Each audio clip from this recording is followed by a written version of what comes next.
आता पाहू मित्रांनो की प्रमाण भाषा ही कशी निर्माण होते. प्रमाण भाषा ही काय अशी डायरेक्ट वरून पडते का, की नाही ही म्हणजे प्रमाण भाषा असं होते का? नाही. ज्या पद्धतीने आपण क्षणाक्षणाने कणाकणाने तिळातिळाने वाढतो त्याच पद्धतीने एखादी बोली भाषा प्रमाण भाषेपर्यंत वाढत जाते.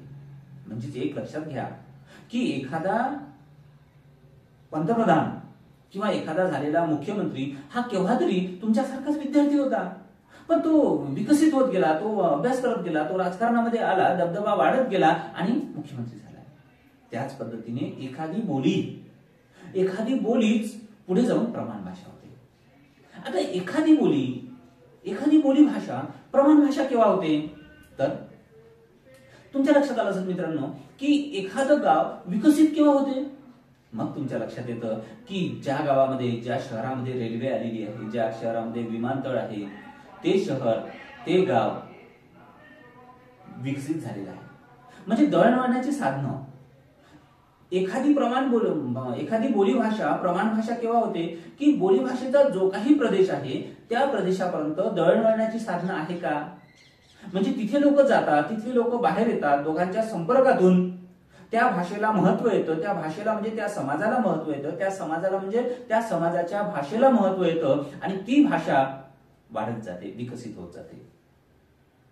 दळणवळणाच्या साधनामुळे आणि दळणवळणाच्या माध्यमातून माणसांचा जो प्रभाव पडतो एकमेकांवर त्यातून एखादी बोली प्रमाण भाषा होत असते. आणखी मित्रांनो प्रमाण भाषा केव्हा होते, तर एखाद्या माणसामध्ये एक जिद्द असते की मी मोठा होईल, मी पंतप्रधान होईल, मी राष्ट्रपती होईल. एक जिद्द असते, ती जिद्दच माणसाला मोठं करते. जी भाषा आहे, जी बोली भाषा आहे त्या भाषेमध्ये अशी काही माणसं निर्माण व्हावेत की त्या माणसांमध्ये त्या बोली भाषेचा आत्माभिमान निर्माण व्हावा, भाषाभिमान निर्माण व्हावा आणि त्यांना असं वाटावं की माझी ही बोली भाषा एक वेळेस मी याला प्रमाण भाषा करेल, माझ्या भाषेचा मला अभिमान आहे, ही माझी भाषा मी मोठं करेल, माझं गाव मोठं करेल, माझं घर मोठं करेल, माझं नाव मोठं करेल, त्याच पद्धतीने माझी भाषा मोठी करेल. असा जर भाषाभिमान असेल तर ती भाषा मोठी होते. मुळात मित्रांनो एखादी गोष्ट सार्वजनिक किंवा मोठी होत असेल तर त्या गोष्टीमध्ये सुद्धा मोठेपणाचे गुण असावे लागतात. कोणताही माणूस सहजासहजी मोठा होत नाही, तर त्याच्यामध्ये मुळात मोठेपणाचे गुण असावे लागतात आणि मग ते जर गुण असले तर मग मिळणारी संधी, त्यामध्ये निर्माण होणारे माणसं, निर्माण होणारं साहित्य त्या व्यक्तीला, त्या गोष्टीला, त्या भाषेला मोठं करत असतात. म्हणून त्या भाषेमध्ये, बोली भाषेमध्ये तशी भाषाभिमान असणारी मोठी माणसं असली पाहिजे, निर्माण झाली पाहिजे. दुसरं असं की त्या भाषेमध्ये मोठ्या प्रमाणात साहित्य निर्माण झालं पाहिजे, जे साहित्य अत्यंत सकस आहे. म्हणून तर म्हटलं का भाषेमध्येही दम पाहिजे आणि साहित्यामध्येही दम पाहिजे. ते भाषा अत्यंत सकस असलं पाहिजे साहित्य, जे साहित्य सर्वांना वाचावंसं वाटलं पाहिजे, त्या साहित्याची परिसीमा ही मोठी असली पाहिजे, लोकांपर्यंत गेलं पाहिजे आणि मग लोकांना समजलं पाहिजे की नाही या भाषेमध्ये अशा पद्धतीचं साहित्य निर्माण झालं आणि ही अशी ही एक छान भाषा आहे. लोक मग मोठ्या भाषेचं, चांगल्या भाषेचं अनुकरण करतात आणि थोडा थोडा थोडा थोडा तिचा विस्तार होत जातो. बोलीचं लहानचं क्षेत्र वाढत वाढत जातं, त्याचा आकार वाढत जातो, विस्तार पावत जाते आणि त्याचं रूपांतर प्रमाण भाषेमध्ये होत असते. राजकीय महत्वाकांक्षा हे सुद्धा एखाद्या बोलीला प्रमाण भाषा बनवण्याचं अत्यंत महत्वाचं कारण आहे.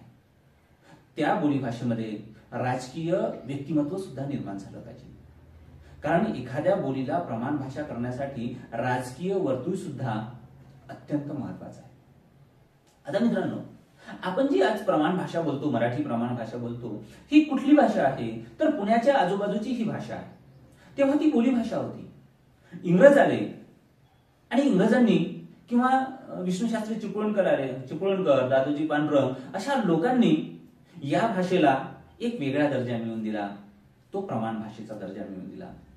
म्हणजे पुण्याच्या आजूबाजूला असलेली एका काळाची बोली भाषा आज काय झाली, प्रमाण भाषा झाली. आणि ही प्रमाण भाषा खरं म्हणजे या प्रमाण भाषे किंवा मराठी भाषेच्या अनुषंगानेच महाराष्ट्राची निर्मिती झाली आणि म्हणून मग अख्खं महाराष्ट्र या भाषेला ओळखते. म्हणून प्रमाण भाषेची व्याप्ती ही मोठी असते. मित्रांनो प्रमाण भाषेमध्ये नैसर्गिक हाही एक भाग महत्वाचा राहतो.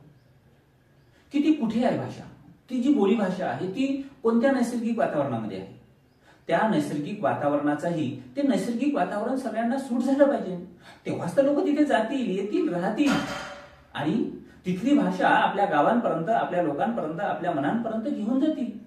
त्यामुळे एखादी बोली भाषा कोणत्या नैसर्गिक वातावरणामध्ये आहे त्याचाही प्रभाव आपल्या प्रमाण भाषा होण्यास मदत करते. मित्रांनो, जेव्हा आपण प्रचंड माती खोदतोय तेव्हा थोडंसं सोनं मिळतं, पण ते सोनं अस्सल असतं का? नाही, त्याच्यावर संस्कार करावे लागते. आणि जे तुमच्या गळ्यामध्ये, जे तुमच्या हातामध्ये जे सोनं दिसतं 24 कॅरेटचं, ते संस्कार केलेलं सोनं असतं. जी प्रमाण भाषा आपण वापरतो ती प्रमाण भाषा जेव्हा बोली होती ती अशीच प्रमाण भाषा होती का? नाही. तर प्रमाण भाषा होताना काय करावं लागतं, तर प्रमाण भाषा होत असताना बोलीवर संस्कार करावे लागतात. आणि मग संस्कार करणारे माणसं, मोठी माणसं त्या बोलीमध्ये निर्माण झाली पाहिजेत. आणि म्हणून प्रमाण भाषा ही संस्कार केलेली भाषा आहे. आता संस्कार केलेली भाषा म्हणजे काय, तर सगळ्यांना समजेल, सगळ्यांना एका माळेमध्ये बांधल्या जाईल, गुंफल्या जाईल आणि सगळ्यांनी चांगली भाषा बोलावी किंवा सगळ्यांना समजेल अशी भाषा बोलावी, म्हणून भाषेचे नियम त्या भाषेमध्ये केले जातात. म्हणून भाषेचे नियम, भाषेची व्याकरण व्यवस्था, भाषेचे शब्दकोश, भाषेचे अन्वयकोश त्या भाषेमध्ये निर्माण होतात. आणि म्हणून एखादी बोली प्रमाण भाषा होते. जेव्हा असं होते की त्या भाषेचं व्याकरण होतं, त्या भाषेचे नियम व्यवस्था होते, त्या भाषेचं एक शास्त्र होतं, शब्दकोश निर्माण होतात, तेव्हा ती प्रमाण भाषा निर्माण होते. दुसरं मित्रांनो, की ही जी बोली आहे या बोली भाषेमधून प्रमाण भाषा केव्हा होईल, तर या भाषेमधून मोठ्या प्रमाणात वृत्तपत्र लेखन झालं पाहिजे, कारण त्याचा प्रसार झाला पाहिजे ना, त्याचा प्रचार झाला पाहिजे. वृत्तपत्र लेखन, शालेय पुस्तकांची निर्मिती, अनेक ग्रंथांची निर्मिती, सभा संमेलनामधून तिचा वापर, हे असं जेव्हा होते तेव्हा ती भाषा प्रमाण भाषा होते. एखादी बोली, एखाद्या विशिष्ट लहानशा प्रदेशामध्ये राहिलेली बोली प्रमाण भाषा केव्हा होते, तर आता सांगितलेले जे कारण आहे त्यामुळे ती बोली प्रमाण भाषा होते. मित्रांनो, आता आणखी एक नवीन मुद्दा पाहूया की प्रमाण भाषा आणि बोली भाषा यामध्ये काय संबंध असते, तर दोघांमध्ये परस्पर सहसंबंध असतो. आपण म्हटलेलं आहे की महासागरामध्ये खूप सारं पाणी दिसते. महासागर म्हणजे एक प्रमाण भाषा, आणि महासागराला मिळणाऱ्या, महासागरामध्ये पाणी टाकणाऱ्या कोण? नद्या. त्या नद्या म्हणजे कोण? तर बोली भाषा. मग नद्या जर आटल्या तर महासागराचं काय होईल? महासागर आटून जाईल. म्हणून महासागराला पाणी पुरवणाऱ्या कोण आहे, तर या बोली भाषा आहे.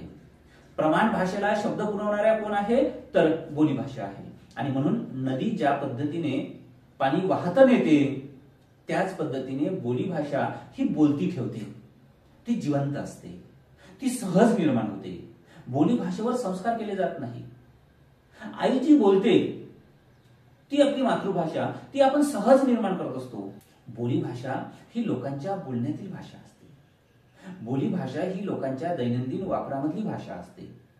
बोली भाषा ही लोकांच्या जीवनाची भाषा असते, जगण्याची भाषा असते, संवादाची भाषा असते.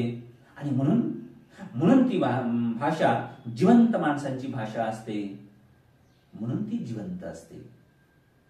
मग प्रमाण भाषा काय मेलेली असते का? नाही.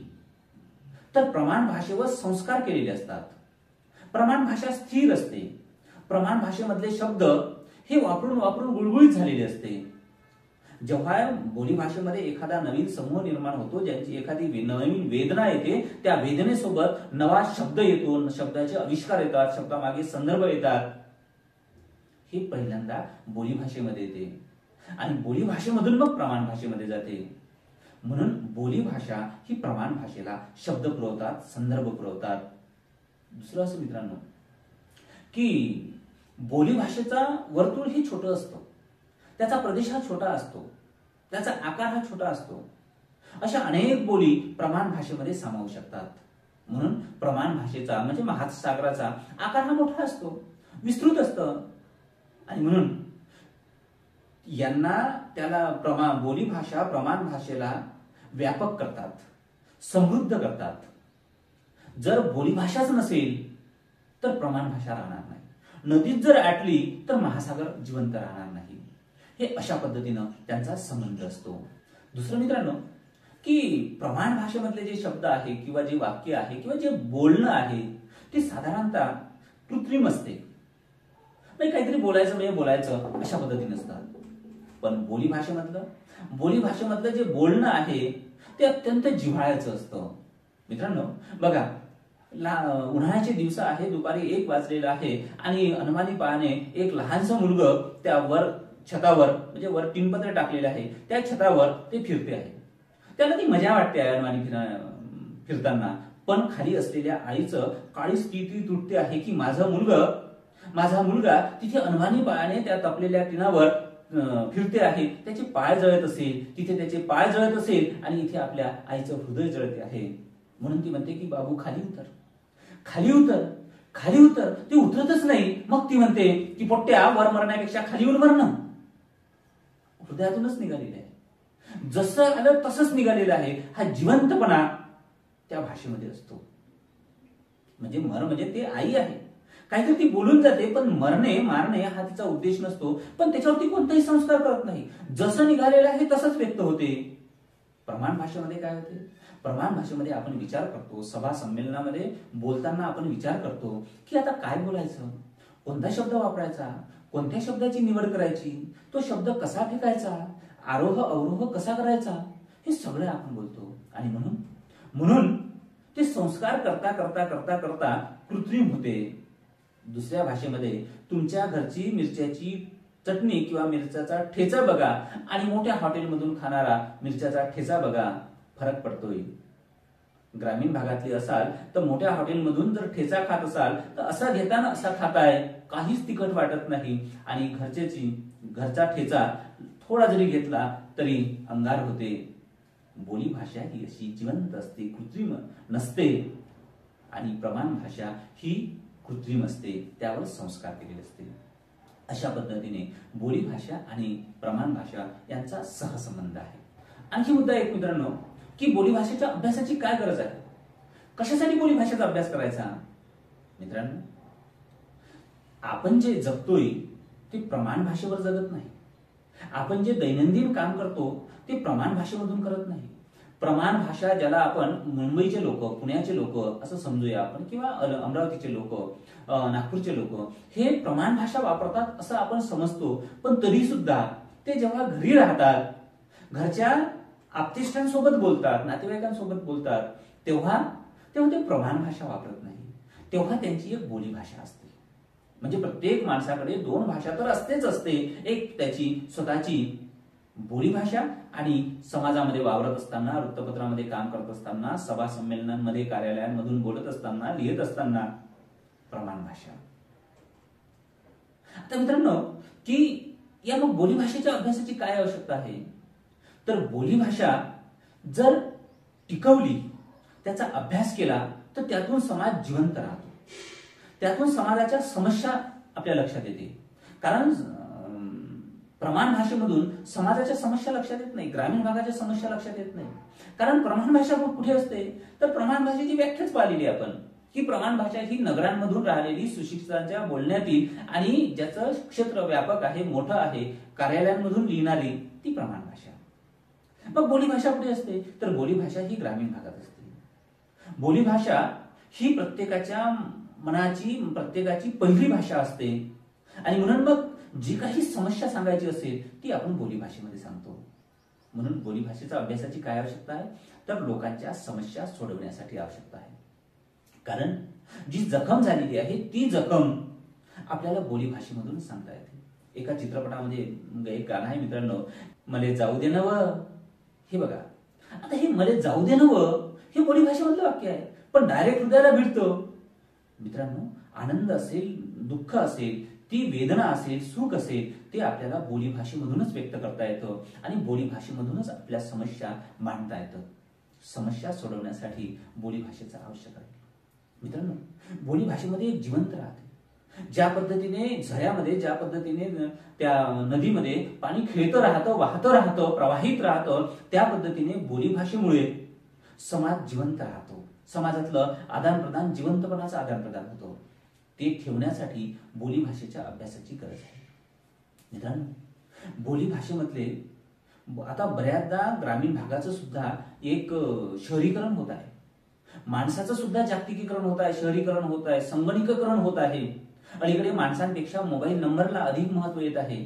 अशा वेळेस आपली बोली भाषा थोडी मागे पडते आहे. बोली भाषेमधले शब्द आता नष्ट व्हायला लागलेले आहेत, कारण आपण प्रमाण भाषेकडे अधिक वळलेलो आहे. प्रमाण भाषेला आपण सुसंस्कृत भाषा असं म्हणतो आहे. खरं म्हणजे हा आपला गैरसमज आहे. आणि म्हणून मग बोली भाषा आपण टिकवली पाहिजे. म्हणजे काय केलं पाहिजे, तर त्यामधले शब्द टिकले पाहिजे. का? कारण ती आपल्या संस्कृतीचं जतन केल्यासारखं होईल. एखादी भाषा मरते म्हणजे काय, तर संस्कृती मरते. संस्कृती टिकवायची असेल तर आपल्याला बोली भाषा टिकवायची. कारण मित्रांनो, अनेक बोली भाषांना लिपी नाही आहे. मौखिक पद्धतीने ते साहित्य आलेलं आहे. एका पिढीकडून दुसऱ्या पिढीकडे ते साहित्य आलेलं आहे. ते साहित्य म्हणजे काय, तर साहित्य म्हणजे संस्कृती आहे. जेव्हा साहित्य मरतं, जेव्हा भाषा मरतं, तेव्हा संस्कृती मरते. आणि जेव्हा संस्कृती मरते तेव्हा माणूस कमी होतो, खच्चीकरण केल्यासारखं होतं. आणि म्हणून मित्रांनो, संस्कृती टिकवायची असेल तर बोली भाषा टिकवणं आवश्यक आहे. म्हणून संस्कृती टिकवण्यासाठी बोली भाषेच्या अभ्यासाची गरज आहे. मित्रांनो, जी समाजामध्ये माणसामध्ये जी जवळीकता निर्माण होते ना, ती प्रमाण भाषेपेक्षा बोली भाषेमध्येच निर्माण होते. आपण जेव्हा एक नागपूरचा आणि एक मुंबईचा दोन माणसं एकत्र येतात आणि सभा संमेलनामधून काही वेळ बोलतात, ते काही वेळेच बोलतात, नंतर ती वेळ संपून जाते आणि ते आपापल्या घरी निघून जातात. कोणाला कुठे राहत नाही. एसटी मध्ये दोन माणसं बसावीत आणि आपापले स्टॉप उतरावेत, त्या पद्धतीने ते माणसं एकत्र येतात आणि विलग होऊन जातात. पण बोली भाषेमधली जी जवळीकता असते ती अनंत काळापर्यंत टिकून राहते. बोली भाषेमधला एक एक शब्द आपल्याला अप्रूप वाटतो आणि जसा उच्चारला तसाच तो आपल्या हृदयाला जाऊन भिडतो. म्हणून बोली भाषेमध्ये समाजातील जवळीकता वाढवण्यासाठी बोली भाषेचा अभ्यास आवश्यक आहे. दुसरं मित्रांनो, बोली भाषेतूनच आपल्याला समाज किंवा भाषा विज्ञानाचे धागेदोरे दोसू शकते. भाषा विज्ञानाला म्हणजेच भाषा विज्ञान काय, भाषेचं वैज्ञानिक दृष्टिकोनातून जिथे अभ्यास होतो त्याला आपण भाषा विज्ञान असं म्हणतो. त्या भाषा विज्ञानाला सुद्धा ग्रामीण भागातील जे शब्द आहेत ते शब्दच महत्वाचे ठरतात. मित्रांनो, घिसाडगाई हा शब्द कुठून आला, तर घिसाडगाई हा शब्द लोहाराचा आहे. घिसाडगाई हा शब्द ग्रामीण भागाचा आहे. म्हणजे काय, तर लोहार त्या लोखंडाला आकार देण्यासाठी त्या भट्टीमध्ये लोखंड तापवतो आणि गरम झाल्याबरोबर त्याला आकार देतो. आणि आकार देण्यासाठी त्याला प्रचंड वेगाने ते काम करावं लागतं, घाई करावं लागते. ते घिसाड, त्यांची घाई, म्हणून तो शब्द आला घिसाडगाई. धाबे दणाणले, धाबा हा प्रकार ग्रामीण भागामध्ये होता. मुलं खेळायची, नाचायची, उडायची, बागडायची आणि म्हणून ते धाबं दणाणून जायचं. आता मात्र धाबही राहिलं नाही, दणाणही राहिलं नाही, तरीही मात्र तो शब्द आहेच. हा शब्द कुठला आहे, बोली भाषेमधला आहे, ग्रामीण भागामधला आहे.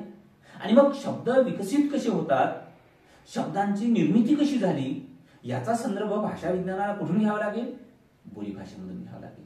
आणि म्हणूनच बोली भाषेच्या अभ्यासाची आवश्यकता आहे.